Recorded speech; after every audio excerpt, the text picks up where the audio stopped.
Bueno, ahí estamos, ¿no? Ya tenemos quórum suficiente como para no pasar vergüenza ante el gran público, digamos. Bueno, ¿cómo andan? ¿Bien? Muy bien. Bueno, Bueno, Sergio, hoy todo bien. vamos a leer alguna, vamos a tratar de hablar menos y leer un poquito más, ¿no es cierto? Vamos a leer unos textos que yo seleccioné de un gran poeta que es Arnaldo Calveira, ¿eh? Yo no sé si ustedes lo conocían, ahí está saludando.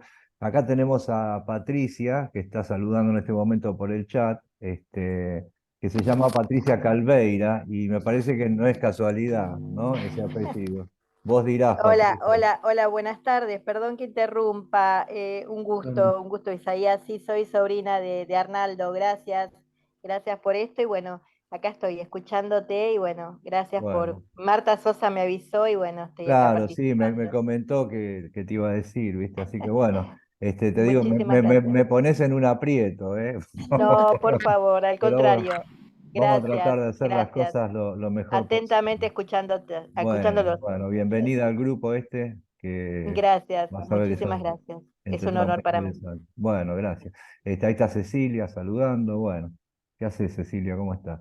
Bueno, Arnaldo Calveira decía yo que es uno de los grandes poetas argentinos.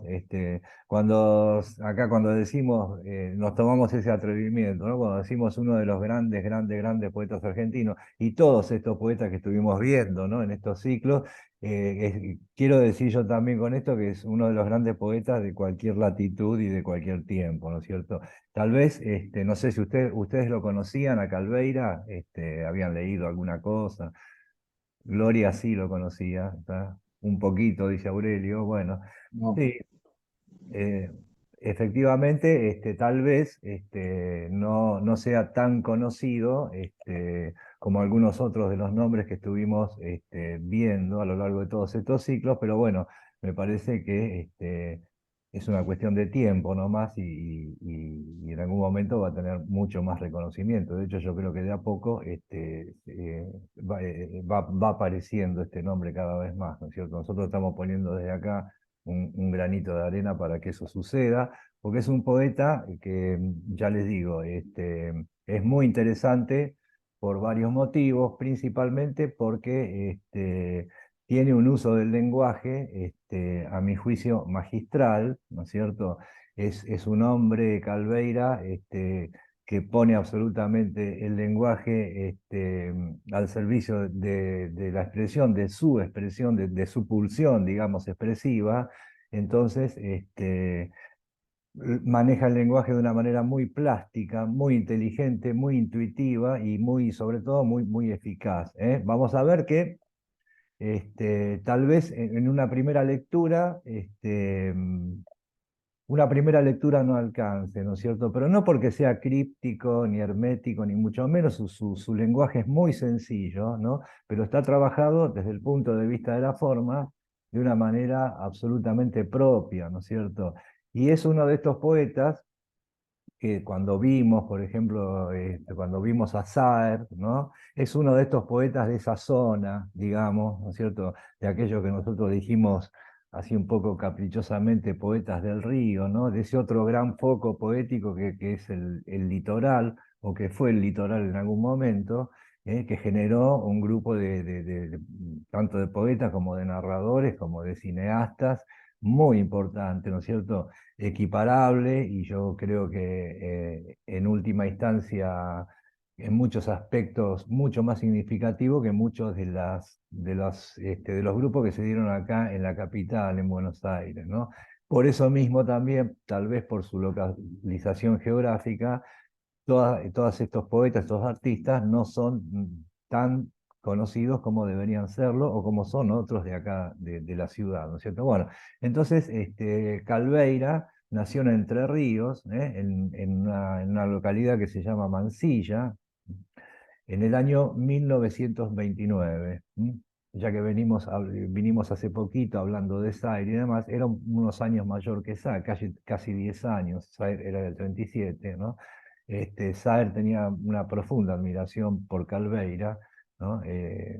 fue muy, muy inspirador también para la propia poética de Saer, ¿no es cierto? Bueno, nace en el año 29, y se viene, hace la secundaria, digamos, en Concepción del Uruguay, en una localidad que quedaba cerca, más tirando para el río Uruguay, ¿no es cierto? Y después viene a estudiar letras, a la Universidad de La Plata, se recibe acá, y más o menos para el año, bueno, conoce en el interín, conoce a Mastronardi, otro de estos poetas de esta región, mayor que él, una especie de mentor que fue muy importante para él. Se empezaron a frecuentar. Mastronardi vivía acá, en Buenos Aires en aquel momento, creo que por allá por Caballito. Entonces, Calveira venía y tenían largas charlas y de alguna manera, Mastronardi le marcó algunas cuestiones que a Calveira le fueron, muy productivas, ¿no es cierto? Siempre, por ahí si ustedes buscan en YouTube, hay un par de videos interesantes, de entrevistas a Calveira. Me gustaría que los vieran, porque van a ver, o sea, habla, siempre reconoce el tema de Mastronardi. Mastronardi, en algún momento vamos a hacer algo de Mastronardi, también fue un tipo muy importante para todas estas cuestiones que nos gustan a nosotros. Bueno, y en esos videos que hay, de entrevistas a Calveira, van a ver que es una persona encantadora, es un tipo absolutamente encantador. Y uno puede identificar fácilmente a ese personaje que habla así por televisión con la propia retórica de sus textos, ¿no es cierto? Hay una cuestión como de inocencia, ¿no es cierto? Como de una cosa muy, muy, muy genuina. No sé cuáles son las palabras para definir esto, pero véanlo, búsquenlo por ahí, y se van a dar cuenta, ¿no es cierto? Un personaje con un physique du rôle así, muy, muy, muy característico, ¿no es cierto? ¿Puedo decir algo, Virginia, sobre eso? Este, bueno, acá está Patricia. Esto es un chiste interno con Virginia, ¿viste? Pero bueno, es todo con mucho cariño. Cuando yo, hice el flyer para poner acá y me dice, otra vez vas a hablar de un viejo despeinado, me dice Virginia, porque ya tenemos unos cuantos, ¿viste? Este, el de los siete locos, dice Patricia, efectivamente, ese es muy buen reportaje, muy buen reportaje. Está ahí en YouTube, y les va a gustar mucho. Es bastante breve y es muy jugoso el reportaje ese. Y en ese reportaje, donde lo están entrevistando al viejo despeinado que nos encanta, este, la entrevistadora, que es Cristina Mucci, creo que era, ¿no? Es la que es el programa. Perdón, Isaías, sí, Sí, es Cristina. Y vos decís despeinado, mis hijos, bueno, los conocieron cuando hice una presentación ahí en Palermo, en la boutique del libro, y decían los ojitos de Papá Noel, porque tiene bueno, unos viste, ojos claro. muy tiernos, muy Sí, dulces, muy sí, sí. tiernos. Exacta, eso es lo que decía yo, que se trasluce perfectamente, ¿viste? Escuchándolo hablar 30 segundos, ¿viste? Ya uno queda absolutamente simpatiza con este personaje, ¿no es cierto? Bueno, entonces ahí en esa entrevista, empieza así un poco con esas preguntas de rigor, ¿no? Un poco banales, ¿no? Y la entrevistadora se queda absolutamente enamorada del personaje, ¿viste? O sea, se la lleva puesta, ¿no? Y es una entrevista muy cálida, se hace una cosa muy linda, se lo recomiendo que lo busque. Bueno, entonces, ahora vamos a empezar a leer. Ya dijimos que íbamos a hablar poco y ya hace media hora que estoy hablando. Esto pasa siempre. Bueno, vamos a leer algunos textos, de Calveira, que escribió en todos los registros, porque no solo fue poeta, sino que también fue dramaturgo, tiene algunas obras de teatro, tiene algunas novelas también, y demás, ¿no es cierto? Pero, digamos, esta división que yo hago de géneros, en el caso de Calveira, hay que tomarla con pinzas, ¿viste? Porque todo, en definitiva, todo lo de él es poesía, ¿no es cierto? Todo lo de él es poesía. Vamos a empezar a leer algo, de su primer libro, publicado, su segundo en realidad, porque él de joven publicó un libro que después él lo descartó, ¿no es cierto? Pero momentito que estoy acá con que se llamó, el primer libro de él se llamó, Para que la alegría, ¿no es cierto? Cartas para que la alegría, y es del año 59, ¿no es cierto? Bueno, este es el primer libro, digamos, oficial. Voy a leer un fragmentito y vamos a ver acá un par de cosas. A ver, dice así, el texto se llama El viaje lo trajimos. Es un poema en prosa, ¿no es cierto? ¿Mm? Dice así, el viaje lo trajimos lo mejor que se pudo. De todas las mariposas de alfalfa que nos siguieron desde Mansilla, la última se rezagó en desvío Clé. Nos acompañamos ese trayecto, ella con el volar y yo con la mirada. Venía con las alas de amarillo adiós y de tanto agitarse contra el aire ya no alegraba una mariposa, sino que una fuente ardía, y corrió todavía con las alas de echar el resto, una mirada también ardiendo paralela al no puedo más en el costado de tren que siguió. Fíjense, así arranca el texto, ahora lo vamos a completar, ¿no es cierto? Esto supuestamente está describiendo cuando él dejó su lugar de nacimiento, de origen, Mansilla, y se venía para Buenos Aires en el tren a estudiar, ¿no es cierto? Y esta sensación de despedirse de ese paisaje y demás, en este caso utilizando esa imagen de esa última mariposa de su lugar, que lo fue acompañando un largo trecho hasta que la mariposa no pudo más, ¿no es cierto? A mí me parece que es magistral esta descripción de una despedida, ¿no es cierto? Sigue, es como una carta, ¿no? La gallina que me diste la compartí con Rosa, ella me dio budín. En tren es casi lo que andar en mancarrón. Los que tocaban guitarra cuando me despedías vinieron alegres hasta Buenos Aires. Casi a mediodía entró el guarda con paso de aquí van a suceder cosas y hubo que ocultar a cuanta cotorra o pollo vivo inocente de Dios se estaba alimentando. En el ferry fue tan lindo mirar el agua y, ¿sabés? No supe que estaba triste hasta que me pidieron que cantara. Y ahí termina el texto. ¿Qué les parece? Es como una carta a la madre, en realidad, ¿no es cierto? La gallina que me diste la compartí con Rosita, ¿no? Y unos medios borrachos que venían ahí cantando, siguieron alegres hasta Buenos Aires. Esto es encantador. Fíjense que dónde pone el énfasis. O sea, esto que, como tantas veces que dijimos, ¿no es cierto? Esto que podía ser una despedida desgarradora, lacrimógena, ¿no es cierto? Cuántas cosas leímos de ese tipo. Acá lo pone, está contado por alguien que está en estado de gracia. Hay una liviandad, no por nada habla de la mariposa, ¿no? Liviandad en el sentido de gracia, ¿no es cierto? De cosa casi aérea. Y sin embargo, cuando uno termina de leer el texto, o mejor, cuando uno lo relee, eh, tiene un calado, todo ese calado de la despedida está perfectamente, ¿no es cierto? Y es hasta en mi caso, por ejemplo, es hasta más emotivo o más conmovedor que si hubiéramos estado todos llorando en el andén, ¿no es cierto? Entonces, con dos trazos, así como al pasar, está plantando perfectamente esa situación de irse, ¿no es cierto? En esa mariposa es como el lugar y la madre lo siguen acompañando durante un largo trecho hasta que, bueno, esa mariposa no pudo más, ¿no es cierto? Y dice, con sus alas de no dar más, una cosa así. Fíjense el uso del lenguaje, ¿no? Todo al servicio de la expresión. Esto, a mi modo de ver, es una retórica muy interesante, ¿no es cierto? Muy original y muy propia de él, ¿no? Estas son cosas que son inimitables, ¿no es cierto?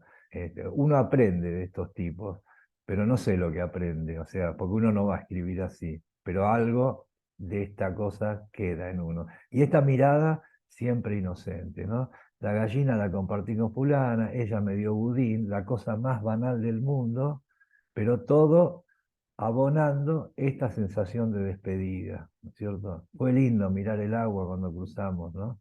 Y el remate ese extraordinario, ¿viste? No supe que estaba triste hasta que me pidieron que cantara.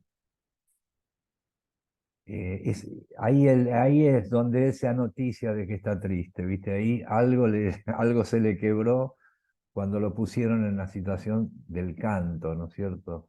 Es extraordinario, es extraordinario. O sea, dejamos la tristeza para así un asterisco casi al final del texto y así como una cosa casual. Hasta ese momento, bueno, iba, iba en la máquina, ¿no? ¿Qué les parece? ¿Les gustó? Empezamos bárbaro, ¿eh? Bueno, empezamos bárbaro y bueno, vamos a terminar también, porque es parejo, ¿viste? O sea, no, eh, es todo así, con variantes, ¿no es cierto? Pero es todo más o menos así, ¿no es cierto? Fíjense esto, que también pertenece a ese mismo libro. Este es su primer libro, ¿no es cierto? Dice, me lavé la cara en la luna nueva. Dice, toda en su vida venía desde los eucaliptos, dejando su aseo al otoño sucio de quemarse, el otoño sucio de quemarse, ¿no? Y se le distrajo el iris en aquella subida con la luna hasta la casa, una nochecita, y nos dimos vuelta para no dejarla demasiado atrás, mientras las niñas musitaban beru distraído con el labio cuando aún no acabábamos de atrasarnos, oímos voces que se dirigían hacia nosotros, cantaban. Eran los artistas del circo que todavía andaban a campo traviesa, ansiosos de más baile. Una armónica nos dijo que no tuviéramos miedo, la luna grande en medio. Nos cruzamos mirándonos. Las muchachas casaderas se reían detrás del camino real, masticando flores de leche, y una lucecita respondía en el bajo la primavera. Y acá viene como una copla. Allá se ve una luz, dijo el avestruz. ¿A dónde? Dijo el conde. Allá en la loma, dijo la paloma. En aquel rancho, dijo el carancho. Habrá baile, dijo el fraile. Habrá vino, dijo el zorrino. Habrá caña, dijo la araña. Y ahí termina el texto. ¿Viste, Aurelio? Vos, estas coplitas, estas rimas así, son muy de la región, ¿no es cierto? Son una de esas cosas del campo que permanentemente está en su retórica. Él lo va a decir, después vamos a leer un par de textuales, el reportaje, ¿no es cierto? O él después se fue a París, ¿no? En el año 60, él gana una beca, acá está entrando otra persona, para hacer una tesis, su tesis sobre los trovadores provenzales. Se gana una beca para ir a París y nunca más vuelve, digamos. O sea, venía de viaje, ¿no? Pero se quedó radicado allá. Ahora, lo mismo que Saer, lo mismo que Cortázar, una cosa así, tipos que se van por un rato y después nunca vuelven, ¿no? Pero él decía, lo mismo que Saer, nunca escribió en francés, se cuidaba un poco también de la agresión del otro idioma, digamos, porque decía que su lenguaje era ese. Y otro tipo que nunca se fue de su zona, porque en toda su obra, hasta en las últimas cosas, van a aparecer estos colores del campo, ¿no? Del río, sobre todo, ¿no? De las mariposas y todas estas cosas. Este, este era su lugar y nunca lo abandonó en definitiva, ¿no? El lugar ese conservado, ¿cómo se conserva un lugar? En la lengua, ¿no es cierto? En la manera de hablar, en la manera de escuchar. Y a mí me parece extraordinario porque homologa, digamos, además distintos registros de lengua, ¿no es cierto? De repente aparece la copla popular, ¿no es cierto? La copla casi banal, sostenida simplemente por una rima ingeniosa, ¿no? Sin embargo, eso entretejido con la alta retórica que era propia de él, ¿no es cierto? Era un maestro de la palabra, sin ningún tipo de duda, ¿no? Bien, eso está todo en su primer libro. Bueno, él vino a estudiar acá, bueno, a La Plata, digamos, y finalmente se recibe, ¿no? Estudió letras, y para mantenerse económicamente, digamos, hacía los más diversos oficios, entre ellos trabajó de fumigador acá en el puerto de Ensenada, trabajó de fumigador de los barcos, ¿no? Desratizaban, ¿viste? Mataban cucarachas, qué sé yo. Y toda esa experiencia de ese trabajo, él después lo va a volcar en un libro que se llama Diario de un fumigador de a bordo, una cosa así, ¿viste? No me quiero poner demasiado preciso porque la idea es sobre todo leer sus textos, ¿no? Y es encantador en ese libro como él habla de las ratas, ¿no? O las ratas le hablan a él, o él dialoga con las ratas, entre otras cosas, ¿no es cierto? O sea, es un hombre que está en permanente diálogo con su entorno, con la naturaleza sobre todo, ¿no es cierto? Con las figuras de la naturaleza, ¿no? Vamos a leer otro texto. em, Este que voy a leer ahora, voy a leer un par de textos ahora. Es un libro que él escribió algo después de todo esto, ¿no? Que se llama El libro de las mariposas. ¿Mm? Y esto ya lo escribió en Francia. Él hizo una especie de retiro en una abadía, ¿no es cierto? No sé si eran de monjes benedictinos o qué, estos tipos que, viste, podés hacer esas cosas, vas ahí, ¿no? El silencio, todas esas cosas. Y eso a él le suscitó dos libros. El libro de las mariposas, que él lo escribe cuando muere su madre, ¿no? Él tenía un fuerte enlace existencial con la madre, la figura de la madre, y es como que este libro también son como cartas a la madre de alguna manera. Y después escribió otro que se llama Maizal del Gregoriano, que ahora vamos a leer también algunos textos de ahí. Vamos a leer el libro de las mariposas y escuchen esto. Dice, nos están rodeando las flores.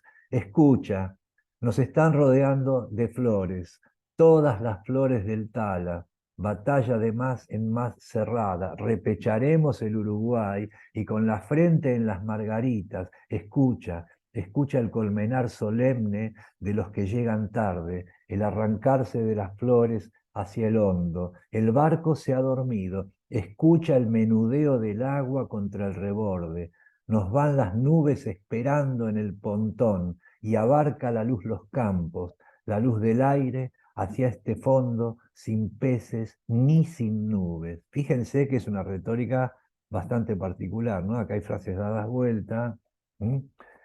Es una prosa poética, no está escandido así en forma vertical como un poema clásico, y sin embargo, si uno lo escucha, esto tiene hasta, yo diría, casi una métrica. No es que la tenga estrictamente, pero hay una cadencia muy marcada que funciona sostenida en estas inversiones de frase que hace, ¿no es cierto? Sigo. ¿Mm? Bueno, repito esto último. El barco se ha dormido, ¿no? Nos van las nubes esperando en el pontón y abarca la luz los campos, la luz del aire hacia este fondo, sin peces ni sin nubes. Nos hemos dormido por esperar el día. Llegamos. Cierra los ojos. Es el último azul, la isla y mariposas. La puerta la van cerrando. Se ha cerrado, dormida, entornada, vencida, convencida por las flores. ¿Qué les parece? Son ese tipo de textos. Esto sucede con los buenos poemas. Decir buenos no es la definición más feliz, ¿no es cierto? Con los poemas eficaces, digamos, qué sé yo. Que cuando uno termina de leer la última sílaba, la última letra, se genera un silencio, ¿no? Como que el mismo texto genera un silencio en el cual uno va asimilando lo que acaba de leer, ¿no? Y son esos textos que son para ser leídos y vueltos a leer y vueltos a leer, no para entender nada, sino simplemente por el placer de volver a recorrer esos paisajes, digamos, esos paisajes verbales, ¿no es cierto? O sonoros también, en este caso, ¿no? Por eso, este tipo de poetas, los hay de otras clases también, ¿no es cierto? Pero a nosotros, estoy usando ahora el plural majestático, a nosotros nos gusta más este tipo de textos, ¿no? Donde no hay que entender demasiado, sino que son textos de transcurso, ¿no? De discurrir, de caminar y de nada, de ver qué pasa, ¿no? Y cada vez que uno lo lee, pasa algo parecido, pero un poquito distinto. Calveira tiene esa virtud, ¿no es cierto? Bien. Yo lo que quería decir que cada uno de los... no leí todos los textos, por supuesto, de él, leí algunas cosas, más lo que vos estás agregando, da la sensación que él está como viajando, caminando por el campo. Es es fascinante. Digamos, la estructura de cada poema, o habría que analizarlo más profundamente, pero todo va en torno a la naturaleza. Es, la verdad que aparte Sí, conmueve.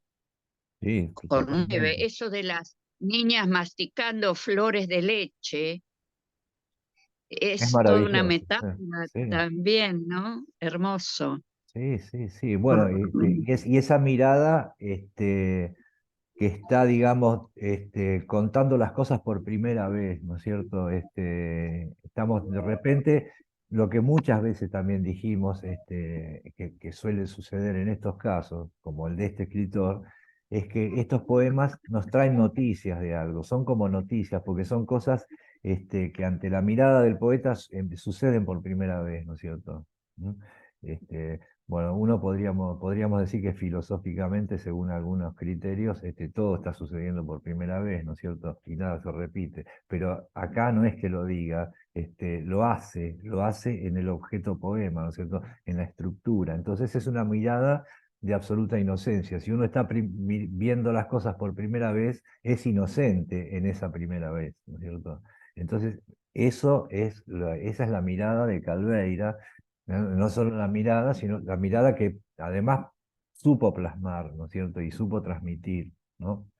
Entonces, yo creo que son textos para ir recorriéndolos, no atosigarse de a poquito, ¿no es cierto? Uno va asimilando toda esa carga de imágenes. Es muy visual, absolutamente visual también, ¿no? Bueno, vamos a leer otro de ese mismo texto, de ese mismo libro, perdón, que se llama No me has encontrado. Y ahora fíjense acá en este texto que es muy interesante también, ¿no? Este, mm, Porque va a hablar de una instancia que en otros autores tal vez se manifieste más con un sesgo místico, ¿no es cierto? Con una carga así sí, de cierto misticismo, ¿no? Y él lo va a contar de una manera mucho más sencilla, mucho más, con más imaginería, digamos, concreta, ¿no? Y yo creo que por eso mismo a nosotros nos golpea bastante más, digamos, es mi experiencia como lector. Antes voy a decir algo más, una cosa más. Acá hay mucho parentesco y ustedes habrán notado que hay un cierto aire de familia, hay un aire directamente, hay un aire de familia con Juan L. Ortiz también, ¿no es cierto? Lo tenemos que volver a nombrar inevitablemente, ¿no? Porque Juan L. Ortiz fue el gran mentor de todos estos muchachos, ¿no es cierto? Él era muchísimo más grande, ¿no? Y acá hay algo, hay ciertos pasajes que son orticianos completamente, ¿no? Lo que pasa que Calveira a mí me da la impresión de que es todavía, o sea, puede plasmar más una mirada más inocente incluso que la de Ortiz, y ya es decir bastante, ¿no? Es como una mirada más infantil. ¿M? Este, con infantil quiero decir más cruda, menos formateada, ¿no es cierto? Menos intervenida por la cultura. Juan el Ortiz también tiene esos momentos, pero Juan el Ortiz es un tipo que uno puede detectar algunas configuraciones que son de la cultura también, pero digamos, básicamente hay un aire de familia, ¿no? En todos estos poetas hay un aire de familia. Bueno, vamos a leer que se llama No me has encontrado, y dice así: No me has encontrado, me anduve empapando de rocío, temprano irisado. Fíjense la libertad, ¿no? Temprano irisado. Iba cantando, iba contándome, iba abriendo maizales con el canto al canto. Los perros lo toreaban a Dios de tan visible. Despierta, viene el día, un pájaro se suelta de los ríos, despierta. Le van quedando dos velas a la luna, vela del sur, vela del oeste, mariposa, mariposa enloquecida con su sombra descubierta. No queda nadie en casa, no duermas más, despierta. El agua no tiene imágenes, los caballos no imaginan. Anda con el telegrama por el monte, voy a su encuentro. El telegrama tiene una flecha con mi nombre. Le queda un poco de luz a la sombra, verde, sombra del pájaro, y enseguida oscuro, y esa voz con mi nombre. si pudiera salirme de mi nombre, entrarme en el trébol con su oferta de imanes, una piedra, su caballo casi rueda, arena ahora, agua, sendero ahora, ahora llega aquí donde lo aguardo, desde lo alto de su oscuro, ha de leerme esta palabra. ¿Qué les parece? Es un texto muy misterioso también, ¿no es cierto? No sabemos bien de qué va la anécdota, ¿no es cierto? Pero tiene un alcance, yo diría que metafísico, ¿no es cierto? Los perros lo toreaban a Dios de tan visible. Eso es extraordinario, Y tiene extraordinario. unos finales muy contundentes Muy también. contundentes, exactamente, exactamente.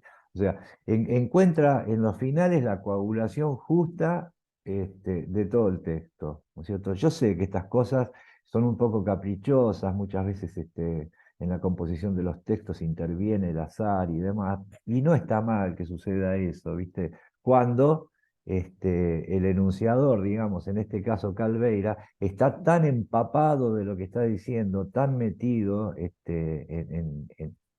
en su enunciación por un lado y en sus imágenes por el otro, que estos finales se le presentan, ¿no es cierto? Y los finales da la impresión de que hasta él mismo lo sorprende. No sé, me estoy yendo un poco de rosca, ¿no? Pero esa es la sensación que a mí como lector me produce, ¿no es cierto? A mí Entonces, me llamó la atención, a mí me llamó la atención igual que a vos, Isaías, los perros lo toreaban a Dios de tan visible. Y pienso que eso te pasa o no te pasa. No sé cómo habrá construido estos momentos, porque pareciera ser un momento, pero eso ahí no hay, ¿cómo puedo explicarlo? No hay recurso, eso o lo sentís o no lo sentís, después lo escribís, pero eso te pasa o no te pasa. Si no te pasa, no lo podés escribir. Esa imagen, esa oración, esas 7, 8 palabras. exactamente, sí, yo estoy de acuerdo, como sí, sí, acá hay algo misterioso, o sea, es como decís vos, bueno, si no te pasa, no lo escribís, más bien, ¿viste? Y la cosa de Dios por un lado, esa figura en un caballo que lo viene buscando para darle un telegrama, algo, no sé, un papel donde figura su nombre, ¿no? Es una cosa que uno inevitablemente le producen resonancias de preguntarse, bueno, a ver, ¿quién es esto? Puede ser la situación más banal del mundo o puede ser algo más trascendente. No lo sabemos, no importa, pero dice, viste, una flecha con mi nombre, dice, ah, si pudiera salirme de mi nombre. Esa es la gran cuestión. ¿Quién puede salirse de su nombre, no? No es tan sencillo. Ahí hay un anhelo profundo, ¿no? Ah, si pudiera salirme de mi nombre, ¿no? Yo pienso que esa frase condensa bastante del asunto poético, ¿no es cierto? Bueno, esos dos textos que acabo de leer están en este libro de las mariposas. A mí es uno de los que más me gustan. Ahora yo estoy encarando un libro en prosa de él, que tengo que ir muy despacio, porque es una prosa absolutamente poética, es una especie de novela, pero que no es una novela, en fin. Este, Después le puedo pasar alguna bibliografía, así si ustedes pueden ir buscando por ahí. Bueno, vamos a leer otro texto y fíjense este se llama Costumbres de casa, ¿no? Dice así. Este sí es un poema así clásicamente escrito, ¿no? Dice, la primera estrella traspasa la ventana y descansa del viaje en el centro de mesa, jarra fresquita, olorosa a primavera, ropero de la pieza de al lado, un traje persiste en el olor de la muerta, silla que mira al campo, campo, colonia de malbones, golpean a las puertas. Si Virgilio viviera, diría lo rosada que parecen esas nubes, el alma ya pronta a la muerte por sueño. Te llevaré la mañana temprano en un vaso de agua. Ahí termina el poema. Si Virgilio viviera, diría los rosadas que son estas. Es impresionante, ¿no es cierto? Ahí tenés una referencia cultural Sin embargo, viste, no es una cita pedante ni mucho menos, ¿no es cierto? Es una empatía total con otro poeta, ¿no es cierto? Estamos todos en el mismo bote. Este, por supuesto que Virgilio no vive, y entonces lo tenemos a Calveira para que diga lo rosada que son esas nubes, ¿no es cierto?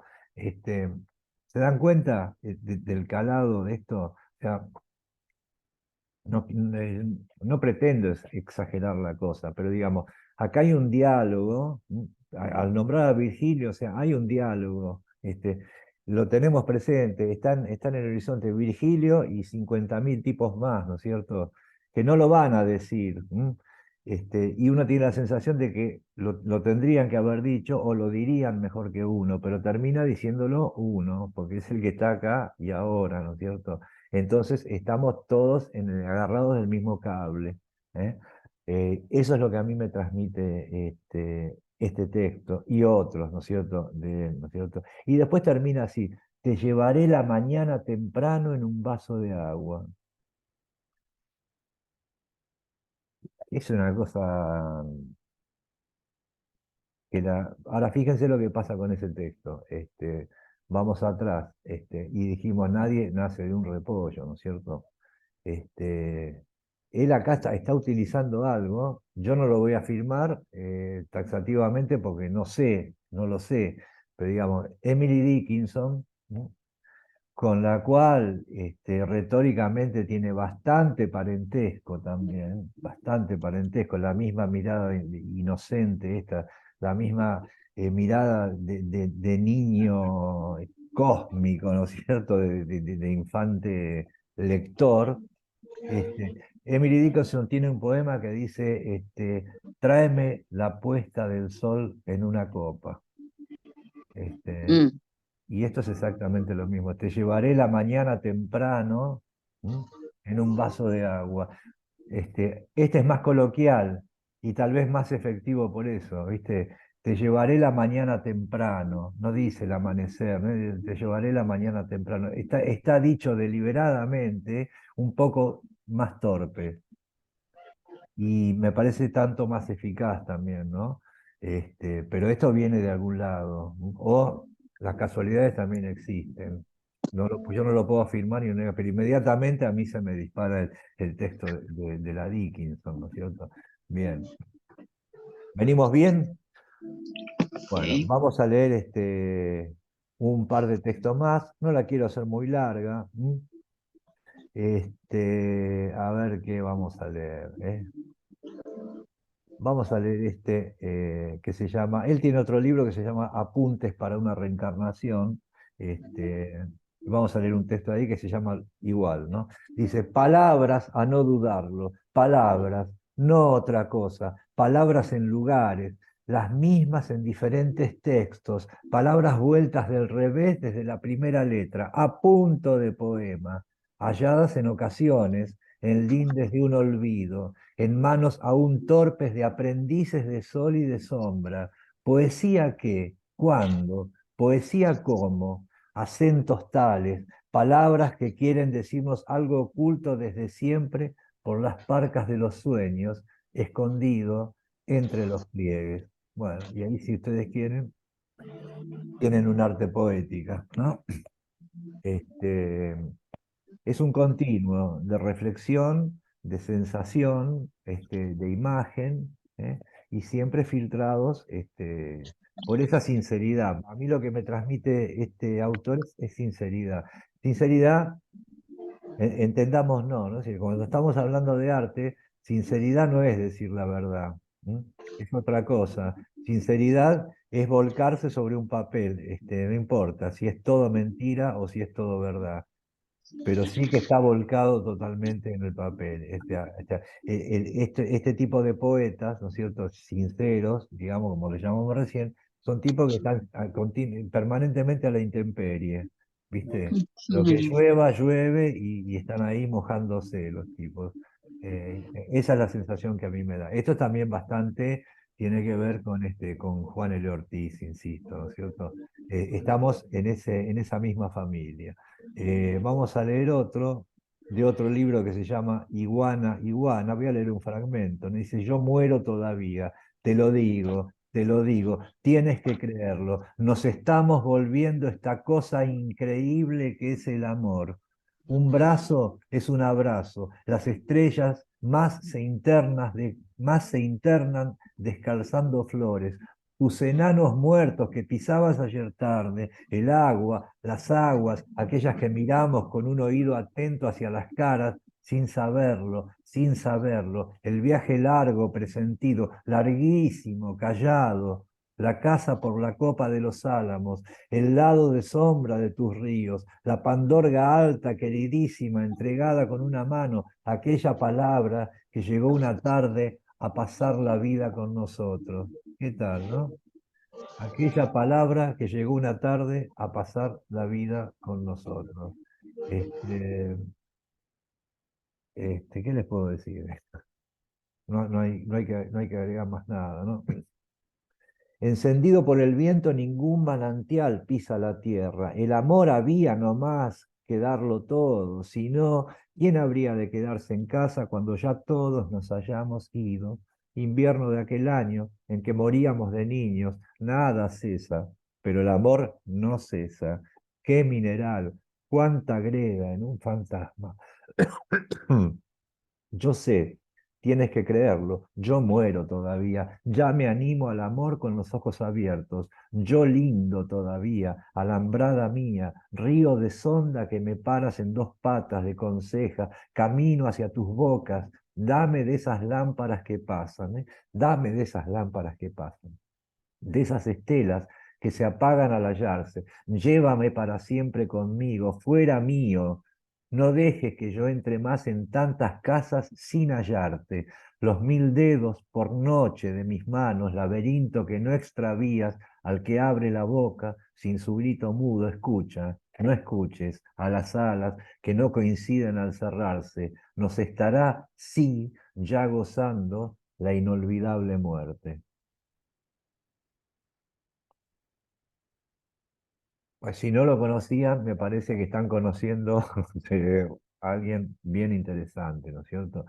Entonces, bueno, este, decía yo que íbamos a decir un par de textuales de él que dijo en algún reportaje, ¿no es cierto? Él decía, por ejemplo, que pues esto se lo preguntan a todos los tipos que están en la misma situación. Usted que vive en París hace tantos años, ¿no? ¿Viste? ¿Cómo hace? Escribe en francés, después traduce, ¿viste? Y el tipo decía que jamás escribió en francés, pero ni se le ocurrió hacerlo nunca. Muchos de sus libros, estando allá, aparecieron primero en francés, allá en Francia, traducidos, por supuesto, por alguno, por alguien. Había sobre todo una traductora que se encargaba de él. Y después aparecían acá, si teníamos suerte, en español, en el original, ¿no es cierto? Pero él dice que nunca se metió con las traducciones, ¿viste? Y él decía que no tenía idea de cómo eran esas traducciones, ¿viste? No se quería meter mucho. No es que no hablara francés, pero decía, cada palabra tiene su temperatura, ¿viste? En mi idioma, en el que yo hablo, ¿no es cierto? En castellano, por supuesto, en todos los idiomas, ¿no? Entonces, pasarlas a otro idioma, ¿viste? O escribir en francés, dice, ¿cómo voy a escribir en francés si yo no alcanzo a percibir la temperatura que tienen las palabras en ese idioma? No tengo la menor idea. Este, Eso es preservar ese lugar natal que es el lenguaje, ¿no es cierto? Y obviamente uno va, en todo caso, si es que va a ser virtuoso, ya denle la connotación que quiera esa palabra, lo va a hacer en su propio idioma, sabiendo el peso, no solamente la temperatura, sino el peso, el color, los contornos, las rugosidades de cada palabra, ¿no es cierto? Que uno ya las conoce, las sabe intuitivamente, las siente, las toca, las palpa, ¿no es cierto? Él decía eso, entre otras cosas, ¿no? Y a ver si tengo acá una. No podés escribir en francés, los perros le toreaban a Dios de tan Sí, visible. No bueno, podés. claro, ¿cómo lo decís eso? ¿Viste? ¿Cómo lo decís? Fíjate la temperatura de esa frase, ¿no? El contorno, la rugosidad, lo que sea, ¿no? Eso es algo que tiene que ser dicho de esa manera. Por eso en los textos de Calveira, como bueno, en los textos de los grandes poetas, ¿no? Este, son imposibles de traducir en realidad. Lo que uno hace en la traducción es, bueno, dar una idea más o menos conceptual de lo que el tipo se supone que dijo, pero todas estas cosas se pierden. Todas esas cosas se pierden. Ese volar de no dar más de la mariposa, es imposible de traducir. Como dijo Aurelio, los perros lo toreaban a Dios de tan visible. O sea, uno lo está escuchando hasta con un acento, como una, ¿viste? Lo está escuchando en voz alta, eso dicho, aunque esté escrito, ¿no? Y él decía, entre otras cosas, dice, la cosa más linda que me tocó en suerte es el castellano, para escribir, digo. En francés solo escribí cartas. Además es una lengua que no me interesa y lo digo profundamente. Poder poner el sujeto al final de la frase es algo que solo posibilita el español. Estas inversiones que hacía, ¿no? Es el horror de los traductores, que me llaman por teléfono y me dicen si puedo construir los poemas de otra manera. Y les digo, no, que ya está escrito así. De mil amores quisiera yo poder ayudarlo, pero no puedo. La superioridad poética del castellano es maravillosa. No quiero que parezca racista, pero la realidad es que el castellano está sintácticamente más libre, propenso a más opciones. El francés es una lengua que impide ciertos movimientos que son propios del alma. ¿Mm? Esto decía él, un poco caprichosamente y también cargando un poco las tintas, pero en el fondo hay una verdad acá. O sea, no solo que el castellano supuestamente tiene más plasticidad, no lo sé, ¿viste? Calculo que cada hablante de cada idioma dice lo mismo de su propio idioma, ¿no es cierto? Pero sí que no podés, o sea, no podés ayudar a ningún traductor. ¿En qué lo vas a ayudar? O sea, porque tenés que falsear absolutamente el tono, el color, la temperatura o lo que sea de las palabras. No solamente que él escribió en castellano de una manera virtuosa. Este tipo escribía en argentino, además, o sea, tenía ese matiz, ¿eh? Lo están toreando los perros de tan visible. Eso no lo dice un español, no lo dice un colombiano y nadie, lo dice un argentino. Entonces, bueno, hacer la traducción que puedas, ¿viste? El autor es el último en que te va a poder ayudar, en todo caso, ¿no es cierto? Entonces, bueno, este tipo, este monstruo de la expresión, era Calveira, ¿viste? A mí les aconsejo, ustedes como siempre van a hacer lo que se les antoje, pero indaguen más en el tema este de Calveira, porque se van a encontrar con una cosa que es maravillosa. Es un tipo que a mí me encanta, un tipo que yo hasta hace poco no lo había frecuentado demasiado, también había visto así cosas sueltas, lo fui conociendo más por otros autores, ¿no es cierto? Que eso es lo maravilloso de leer, de conocer ciertos autores que te van abriendo nombres y caminos, ¿no es cierto?, en los que uno después puede investigar un poco. Eh, si les parece, vamos a cerrar con otro texto, que ya lo voy a buscar, un momentito.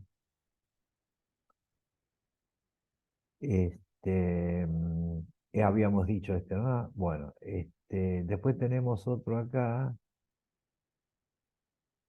Vamos a leer este. Es del libro este que yo les comenté hoy que se llama Maizal del Gregoriano. Este libro lo escribió es cuando hizo ese retiro espiritual o algo como quieran llamarlo, ahí en la abadía esa en Francia, ¿no es cierto?, al sur de París. Dice que él escuchaba cantar a los monjes, ¿viste? Los cantos gregorianos, esto. Y él dice que inmediatamente, la primera vez que escuchó cantar a estos monjes, le hicieron acordar de algo, ¿no es cierto? Y dice que después se dio cuenta de que aquello de lo que él se acordaba, era el ruido que hacía el viento en los maizales cuando él era chico, que se metían ahí, ¿viste? Los maizales son una cosa enorme, andaban por entre los maizales y el ruido del viento, dice que eso ya era el canto gregoriano. Entonces, que él ya estaba preparado para escuchar el canto gregoriano desde que era chiquito y escuchaba el viento entre los maíces. Entonces escribió este libro que se llamaba Maizal del Gregoriano, que es un libro en prosa, pero bueno, es una prosa poética, ¿viste? En Calveira los géneros están todos mezclados, ¿no es cierto? Y dice así, escuchen esto. Las 2 de la mañana, escucho la canción inventada por un tartamudo. Con solo desearlo la pone a rodar. El aire poco a poco enrarece. Por su causa, y a causa del aire, la canción enrarece. Se interna en vocales recién empezadas de la mente. Escuchen esto, ¿no? En vocales recién empezadas de la mente. Todo esto que está diciendo de la canción, esa que está escuchando, aplíquenlo al oficio, a lo que uno está tratando de escribir o de dar cuenta, porque es exactamente eso, ¿no? Mm, Recién empezadas en la mente. Rueda entre las santas que se reclinan al ofrecer una vara de nardo con la mano suave, dulcemente en nichos largos, lo ancho, lo alto de la nave de la iglesia murmurada de nombres, le murmura noticias, y he aquí que la canción se interesa, empieza a desear que algo, alguien en el recinto siga siendo tesoro oculto, jardín secreto. A fuerza de obstinado empeño, la canción rueda en el espacio del recinto, y el recinto y el espacio poco a poco encuentra asidero, lugar entre el aire y ella, que ya es el aire, y ella, canción de vocales extáticas, discurren al mismo tiempo, tiempo entre ella y el aire, encuentran lo que buscan al seguir rodando. ¿Qué les parece? Esto también, si quieren, llámenlo un arte poética, ¿no es cierto? Es una manera de dar cuenta, levemente inspirada en su situación en la abadía esa, pero el tipo también habla de eso y habla de otra cosa, como todos los poetas que hablan de algo y están también hablando de otra cosa, ¿no es cierto? En el caso de Calveira, eso eso es muy notable, ¿no es cierto? Y bueno, y esta enunciación maravillosa, amable, ¿no es cierto? Libre, Calveira es un poeta que nunca te va a agarrar de los pelos y hacerte escuchar lo que él quiere escuchar, ¿viste? Sino que, así como la dinámica de esta canción que él escucha, eso es su poesía en general, ¿viste? Entonces, bueno, quiero cerrar con ese texto que acabamos de leer, porque por ahí va la cuestión con Calveira, ¿eh? Además de ser un tipo que ya lo van a ver en el reportaje, ese es un tipo encantador. Este hombre despeinado es un gran personaje. Bueno, por mi parte, eso sería todo. Si ustedes quieren decirme algo, escuchamos. Bueno, ya que me mandaste al frente y que encima está Patricia Calveira acá, yo tengo que decir que amo a tus poetas despeinados, a tus viejos despeinados, tan viejos como yo, en definitiva, pero son unos viejos adorables. Los viejos despeinados, Sí, una efectivamente. categoría.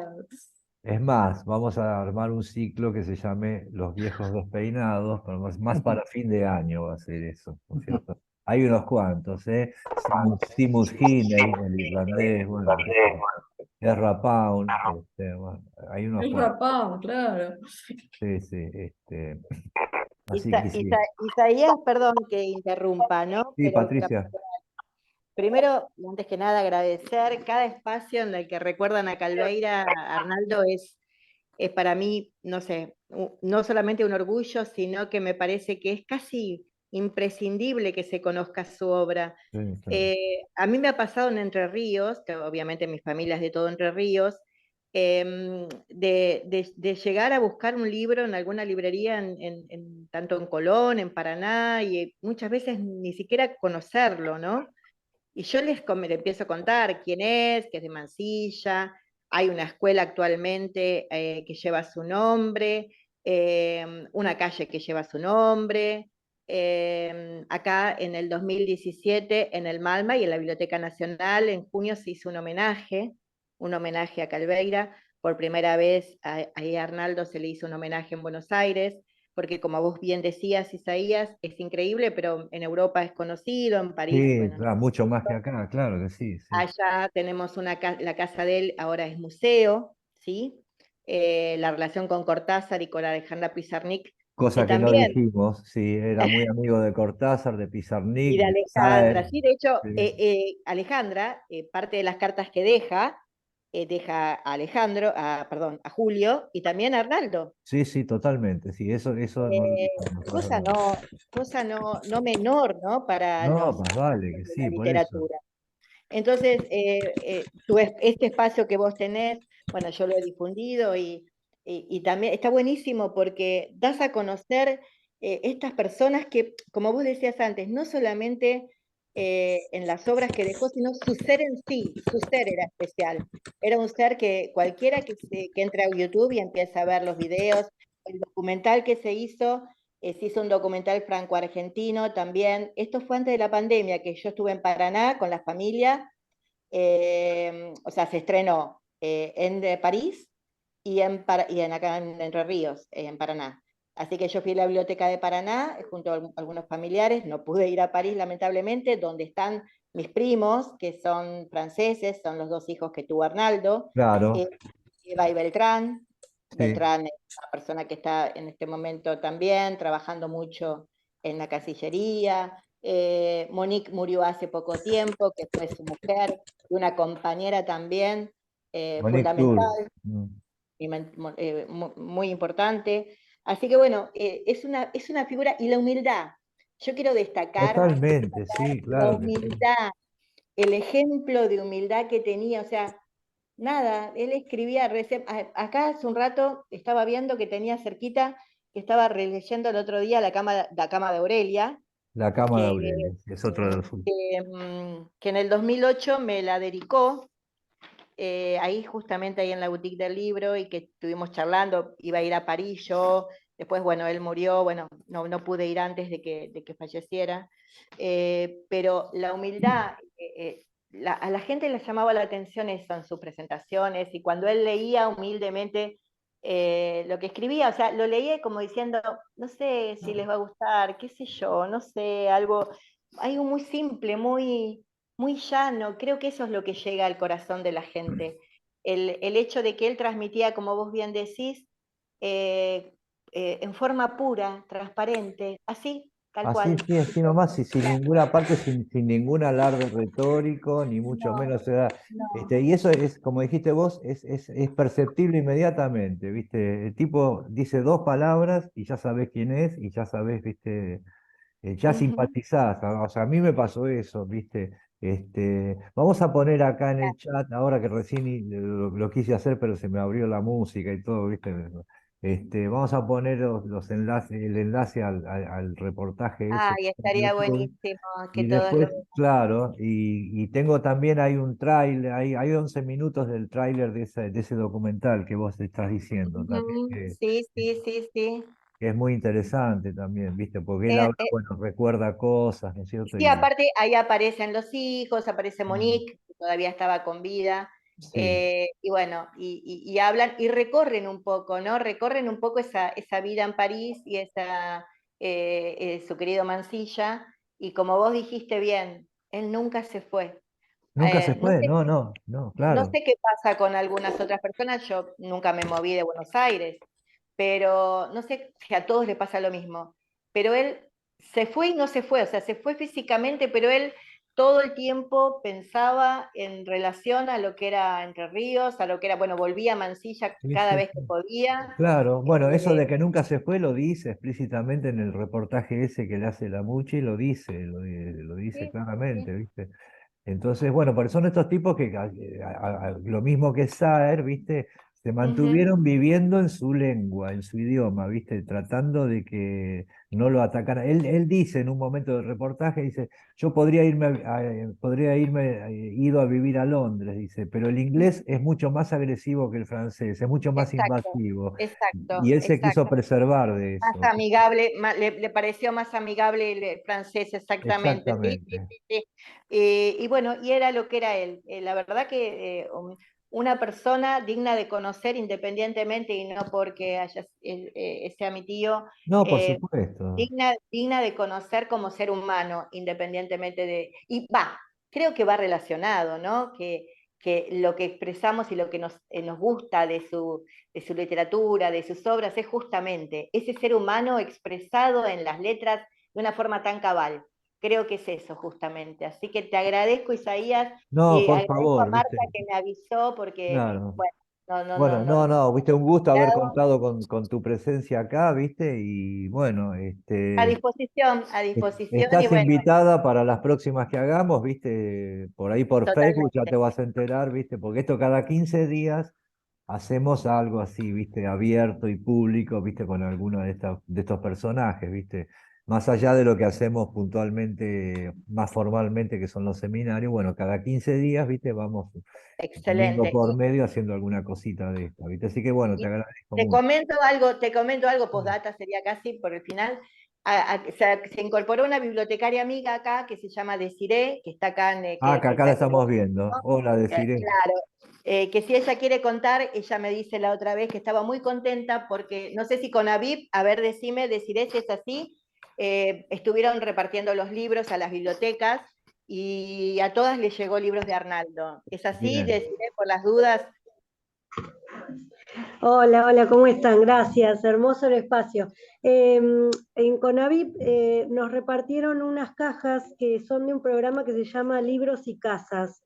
No sé si lo conocen. Es un programa que a través del plan Procrear con las casas que se entrega esa caja con libros y son todas antologías. Bueno, lo que es no ficción está en Nunca Más, la Constitución Nacional, unas guías de diversidad y de género, un manual para el hogar y otras cosas más. Y después hay lo que es ficción, poesía. En el de poesía está Arnaldo junto con vos, o sea, hablamos de 3 siglos de poesía, se llama el libro, está hermoso. Y inaugura vos y va yendo como para atrás en el tiempo hasta llegar a Vicente López y Planes con el himno nacional completo, ¿no? Está buenísimo el libro, si lo pueden ver, ahora ya los entregaron a las bibliotecas populares.